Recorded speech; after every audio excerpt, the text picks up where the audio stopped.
காலையில் எழுந்திரிச்சதும் ஆப்பத்துக்கு இட்லிக்கு தனித்தனியாக அரிசி ஊற வச்சுட்டேன். இது ஆப்பத்துக்கு 1 கிளாஸ் பச்சரிசி, 1 ஸ்பூன் உளுந்து, 1/2 ஸ்பூன் வெந்தயம். இட்லி தோசைக்கு கம்பு சேர்த்து ஊற வச்சுருக்கேன், பச்சரிசி சேர்க்காம. காலையிலேயே அரிசி ஊற வச்சுட்டதால் 12 மணி போல் ஆப்பத்துக்கு அரைச்சி வச்சுட்டோன்னா அடிக்கிற வெயிலுக்கு ஒரு 7 மணி 8 மணிக்கெல்லாம் புளிச்சு வந்துடும். நைட்டுக்கு ஆப்பம் ஊற்றிக்கலாம்.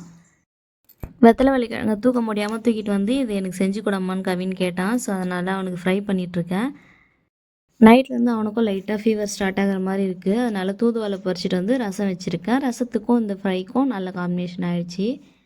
ஒரு அரை மணி நேரமாக கவின் குட்டி எங்கே இருக்கானே தெரியல. எங்கடா இருக்கான்னு வெளியே போய் பார்த்தா மரத்தடியில் கோழிக்கு அரிசி வைக்கிறதுக்காக அரிசி டப்பாவை தூக்கிட்டு போய் கையில் வச்சிட்ருக்கான். நேற்று எங்கள் மாமா பையன் என்னை பார்க்க வரும்போது எனக்கு ஒரு ஜோடி கோழி எடுத்துகிட்டு வந்தான். அந்த கோழி தான் இது.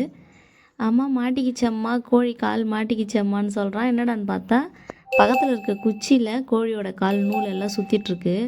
அப்புறம் அதை எடுத்து விட்டுட்டு கோழிக்கு அரிசியும் வச்சுட்டு வந்துட்டோம். ரொம்ப ஃபீல் பண்ணிகிட்டு இருந்தான். சோகமாகிடுச்சு மகமே கோழி மாட்டிக்கிச்சின்னு சொல்லிட்டு.